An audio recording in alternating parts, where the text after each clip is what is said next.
The title of this lesson is How to View Chords as Voices, to view each string in a chord as a voice. This is really critical because if you're beginning guitar, you probably think, oh, I just got to memorize some grips and just go for it. Well, you're going to miss out on the big picture. If you look at the pages that I've prepared where I just give you some basic chords in the first position, which means in the first 4 frets, also including the open strings, you'll see that you have them grouped. For example, E minor, E, and E7, A minor, A, and A7. And these are all chords that you're going to need. You're going to need from day one, and it's important you have these memorized. You don't have to memorize them overnight, but double-check the fingerings, and if you don't know how to read these diagrams, I'll explain it very quickly. You have vertical lines which represent the strings. As you view the diagram, the right-hand vertical line would be the first string, and then each successive vertical line represents a string. The bold horizontal line on top is the nut, that portion right here where the strings pass through, where you have the notches. And then each successive horizontal line would be a fret, the metal fret. So it's important that you press down as close to the fret as possible, but don't get on top of it. If you get on top of it, you get muffled tones. If you get too far away from it, you get buzzes. So the ideal spot would be to see just a sliver of the fingerboard wood between your finger and the fret. That's not always possible on certain chords, so you're going to do the best you can, but stay right on the tips of your fingers. And your left-hand posture, it's very important you don't hyperextend those DIP joints. Keep them arched up for everything we're talking about here. The only exception will be your F chord and your D minor 7. We'll get to that later on. Let's take this first chord and talk about viewing your chords in terms of voices. The E minor, your second finger goes on the 2nd fret of the 5th string, and your 3rd finger goes on the 2nd fret of the 4th string. If you look at the bottom of the diagram, you don't see any X's. That means that you have 6 voices, 6 strings. Each string is a voice. The first voice is the highest string. In this case, since you're playing all 6 strings, the voice number corresponds with the string number, meaning the first voice would be the first string, second voice is second, and so on. Now we're ready to start working on getting some sound out of the guitar. Get your chord in place, and you've got to find the right place to put your thumb. If you wrap your thumb around like that, you're going to have some problems because you're going to be muting the other strings. If you come in flat-fingered, it's not going to work. You're going to mute the other strings. So posture is critical. Make sure you're on the tips of your fingers for all of these chords. Okay, you've got to clear the first string, so you can't come in tight there. You'll mute that string and cause you problems. Remember your exercise where you're driving over the speed bumps? That is how you practice your chords. All right, now I'm going to pretend that I'm a beginning guitar player. So I've got this E minor chord, and I start and I go, shouldn't have any problem hitting that. It's an open string, right? I play the next note, it's buzzing. Well, gee, my fingers hurt. I'm not used to playing guitar. I don't have any calluses. So I'm squeezing, and I'm squeezing, and I'm squeezing, so I get it clear. Okay, now I go to the next string. It's buzzing. So I squeeze and I squeeze on that. Then I hit the next string. It's muted. Why is it muted? Because my finger isn't straight up and down enough. If I have open strings, I have to make sure I don't touch those strings with a finger. So I get that straightened out. Then I'm okay. Now I say, I got my chord, right? No, you better go back and check it, because the odds are when you were working on getting the 4th string clear or getting that 3rd string clear, you lift it up and your 5th string started buzzing again. Here's my point. Continually start from the bottom in terms of pitch, the bottom of the chord.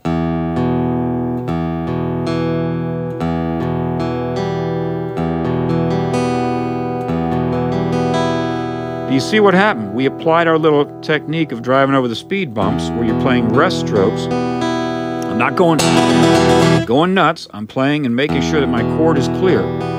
Once that chord is clear, I then take a mental snapshot of what it feels like physically. And I look at my hand and my arm and everything about what I'm doing. Because if you've gotten it right one time, if you got it clean, there's no reason why you can't always get it clean. You just have to repeat that exact same move. Now that sounds simple, but most people don't become consistent because they don't try to practice consistently. Make sure that you're thinking when you're practicing. Okay, by now your fingers might be hurting if it's the first time you picked up the guitar, so put the guitar down. Notice what I just said. I don't want you to practice for long periods of time because you'll just get discouraged. Your attention span isn't ready for that yet, and I don't want your fingers hurting. They're going to hurt a little bit, but you gradually build up to where you can hold the chord clearly. So that means you got to practice every day. I recommend a lot of short practice segments. Here's the other part. Once you get that thing clear, make sure you are always listening in your practice. And not just listening for our things clear, but that you're listening to the sonority. That means the sound, the chord, the mood that that chord evokes. Because ear training starts from day one when you become a musician. So you want to learn to hear that E minor chord. Then you continue to practice strumming it, playing lightly. Do not start leaning into the chords. I don't want you to play these things loud, but I don't want you to be timid either. You want it to be at the proper volume. So here how I'm going to change the volume. Is anything changing on the PIP, the picture where you see my right hand? Sure doesn't look like it. I'm not moving a whole lot more. I'm not doing this. That's garbage, man. You know, there's a time and a place where you might want to smack the guitar, but if you don't have a good technique, that'll just ruin your technique. I mean, it'll just make it where you can't play things. Okay, so you've learned your E minor chord, and you've practiced playing some downstrokes, right? Then what you're going to do is continue this exercise. We're going to move slowly here, because I want you to hear things. I want you to really critique your playing and be your own teacher. I'm just your coach. So you play the E minor. So a minor chord's always got a small M or MI or MIN. Sometimes you might even see a dash. That would be the written notation for it. You would always communicate it. If you were playing with me, you say, here's the chord of the song. It has an E minor. Because if you say E, it means something else. Minor must be specified both verbally and written. And it doesn't matter what letter name. It's always going to be like that. Let's look at the next diagram. That's an E major. You add your first finger. Third string, first fret. Right? Or it's a whole different feel, isn't it? That's a bright, happy sound as opposed to the minor. You have got to get to where you can hear the difference between major and minor. It may not happen overnight, but keep listening for it.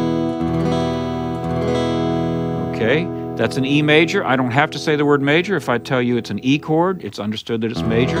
Okay. Our next chord is an E7. These are the three basic categories of chords. You can pick up your third finger, and you hear that bluesy sound. Now the challenge with this is that you've got to have that fourth string not get muted by a finger. Now I have really wide, flat fingers on the end, so that presents a challenge for me because they just squash out like elephant's feet from years of playing. So I have a tough time on a narrow fingerboard, and the strings are pretty close together on this neck. But hear how it's muted? So you got to get up there and get that note clear.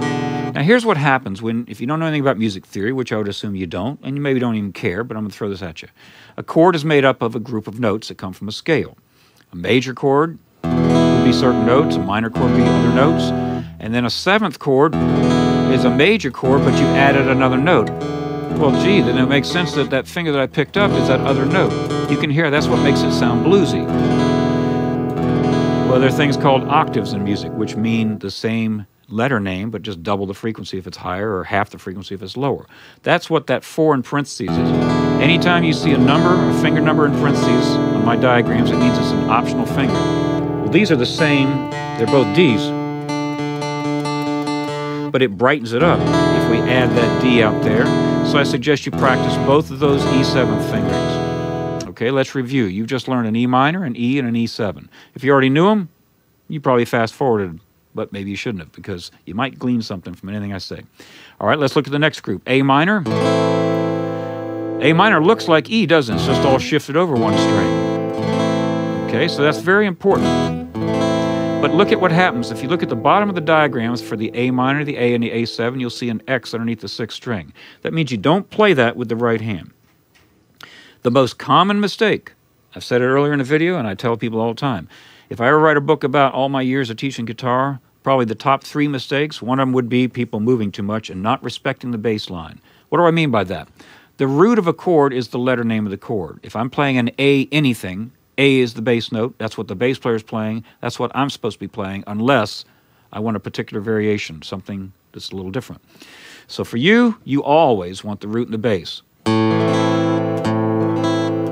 So stress it. Play that note a little loud so that you hear that. Bum, sing it, get that in your head. And then when you start strumming, listen how it just got muddy. I'm moving too much and I'm hitting that 6th string.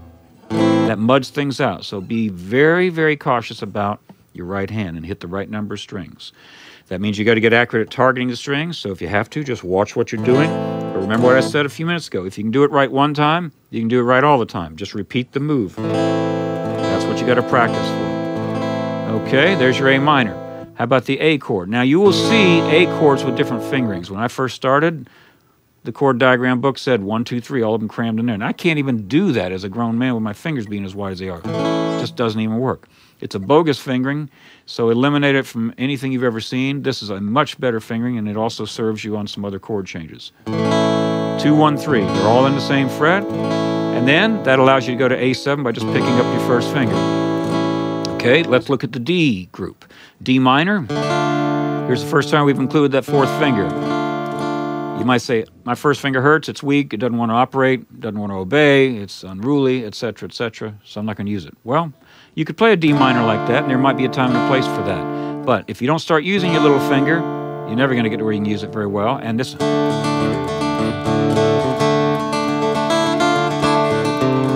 By having this fingering, it frees up another finger for later on. So that's your D minor. How many strings are you supposed to play? How many voices in this chord? If you answered 4, that means you're awake and you're still listening to me and you're paying attention. You will not play the 6th or the 5th strings. Likewise on the D, which I tell people, look for the geometric shapes. Isn't that a triangle that's pointing to your right? And then D7 is the same thing, mirror image, pointing to the left. The A was a straight line. Okay? The E minor was a straight line, meaning they were all in the same fret. So make sure you look for these little shapes. That will help you memorize the chords. How are you going to get to where you can play these chords quickly? I'll give you a quick tutorial on developing muscle memory with the chords. When you're playing a song, strumming, you don't have time to assemble a chord finger by finger. Here's how you're going to practice this. Let's say you're working on an A minor. You get it to where it's clear, and you get to where that's repeatable, where you're reasonably consistent. You can take your hand off, and then you can put them back one at a time, and then you realize, okay, my hand's in the right place, and you can pretty much bank on that it's going to be clear. Then you've got to get to where that is an automatic thing. All right, so you're going to squeeze real hard, a little isometric exercise, and relax your fingers, but do not take them off the strings. So that means you're letting the strings lift themselves up off the frets. Listen to what I just said. The strings lift themselves up off the frets. Your fingers just stay in contact. And the little grooves that you get on your fingers, let me see if I can show you here. This is so tricky for me. All right, anyway, they're grooves on the tips of my fingers. You'll see them. There we go. There we go. See them? All right, so those grooves are sort of like little ruts that you always have to be in.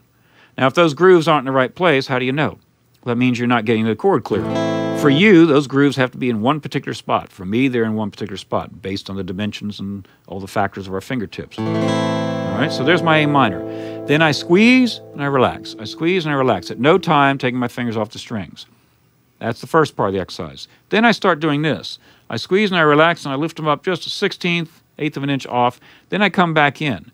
Hopefully I haven't done this and just fallen all apart. I should be able to hold that formation and then come right back in and not squeeze, but just feel the grooves, get back in those channels. Then the more you do that,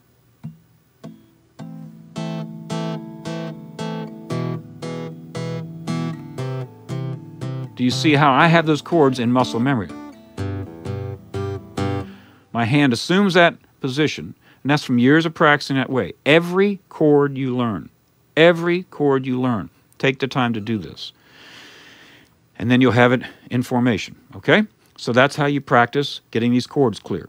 And on page 2, we have some other chords, a C, a couple different ways to play that. You might say, well, how come I have 2 ways to play the same chord? Well, remember I told you that a chord is made up of notes from a scale. A major chord or a minor chord have 3 different notes in them. Well, those notes can be arranged different ways. So that's why this C chord and this C chord are the same notes, but we just have them arranged different ways. And on this issue where your thumb should be, if you ever read in a book or had someone tell you, always keep your thumb in the back, hit the delete button in your brain. That is not true. The right place for your thumb is the right place for whatever you're playing at that moment, based on your instrument, your hands, how you're holding it, all these different factors, okay? So for certain chords, you might be able to let your thumb just glide around. Other chords that are more stretched out, you may need to put it more in the back. That's your job to find out what works for you. Here's your G. Now that G is not an easy chord for a beginner because you've got this big spread, so understand what you're up against. Some quick stretching exercises. You can stretch along the string axis, which means left to right, by just putting your fingers down, then just doing all kind of exercises where you're just spreading them apart, okay? And it doesn't matter even if you're on the frets. It's just a matter of just getting things really, you know, stretched out. And this is a good TV exercise, just gymnastics. So that's stretching along the string axis, left to right, right to left. That serves you when you're playing certain chords that may be stretching along those ways. But if you look at that G chord, for example, you've got a stretch that's along the fret axis. So practice doing things like that, where you take a couple of fingers and just squeeze and hold. And you can do that while you're watching TV. Then when a commercial comes around, you rest your hand. You could even do something like this. Do you see how I'm exaggerating it by putting my fingers beyond where I need? Or maybe doing something like this, saying, well, what if I had 3 or more strings over here, if I had a 10-string guitar? And even though you're not playing anything, it's a little bit of gymnastics. Stretching is really good for your hand. Do it gently and don't hurt yourself. But that's how you're going to get limber and be able to play these chords. All right, then the next chord on page 2 is a G5. This involves something that we haven't covered prior to this point. You see an X on the 5th string and the 3rd fret. That means that you let your 3rd finger deaden that string. And then this is the first chord that you've learned that did not have the 1st string as the 1st voice. How many voices are in this G5? If you answered 4, you are correct, even though you're playing 5 strings because one of them is deadened. Okay? Now you need to be precise with this hand. Here's a secret. You could put your little finger up against the 1st string and cross over with the pick, and that's a good exercise at teaching you how to work your wrists like a hinge. But you can also, as an insurance policy, deaden that string with the palm side of your little finger. But you still need to be accurate. You still need to be accurate with this hand. So that's your G5. Here's another G5. Do you see all we did? We just added that note in the 3rd fret of the 1st string. Okay, that's probably one of the most common chords. If you said, I got to learn a chord that I'm going to use a lot, well, learn that G5. You'll hear it in all kind of tunes. If there's an acoustic guitar in the song, it's probably got this chord in it within the last 20 years of modern music. The next chord, B7, one of my least favorite chords because remember how I have problems? It's cramped for me. Now that 6th string is not played with the right hand, but dampening of strings with other fingers is an allowable and an important tool. So when I play that B7, I not only deaden the 6th string by touching with this finger, but that also buys me a little bit of space for that 4th string. This is the kind of chord that I don't even want to try to play for myself on a 1 5/8" neck width. It's a real hassle. Okay, now remember I told you to never hyperextend the DIP joints on your left hand. Now we talk about an exception to that. When you're barring, which is spelled B-A-R-R-E, it's a French term, you're pressing down 2 or more strings in the same fret. That's what this F chord is, both of these F chords. So do you see how you got to press this down? This is everyone's nemesis when they first learn to play the guitar. If you want to skip these chords for a few weeks, be my guest, but don't skip them all together. You've got to sit there and make sure that you work on these chords. For these, your thumb would have to be in the back quite a bit more, okay? I mean, you can play it with your thumb around if you want to. Try it both ways, but make sure you practice with your thumb in the back because that'll prepare you for your big bar chords coming down the road. Real quick, the next chord, E minor 7. The next chord, A minor 7, without the 4th finger and with. See how just...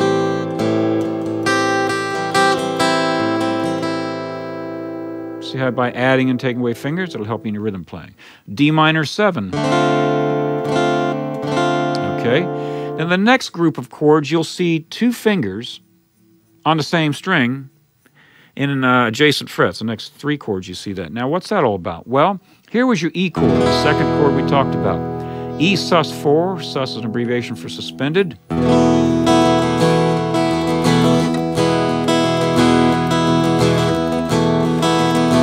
That's real cramped for me. My point is this. You could play it without your 1st finger down and just have it poised above and do the shift. But that can give you noise and it's an excess motion. So practice keeping your 1st finger down. That's why it's in parentheses. It's kind of cramped. You may need to move your hands. Sometimes picking a finger up helps you rotate, okay? And that was all 6 voices, right? Then we have A sus4. That's because you'll see in some pages down the road here how that wants to resolve. Likewise, D sus4. Okay. Final 3 chords here. G sus4. Deadening that 5th string. That resolves. There's another G chord right there. And then our final one is E minor 7. Okay, so we just went through this principle of viewing the chords as voices. Every one of those chords has either 6 strings ringing, 5 strings, or 4 strings. Okay? Every time you play a chord, think about what you're doing with your right hand and listen for those voices. Play them slowly. Do not try to play any rhythm yet. Just work on getting the chords clear, practice on short segments, and then we'll get into some rhythm stuff in the next lesson.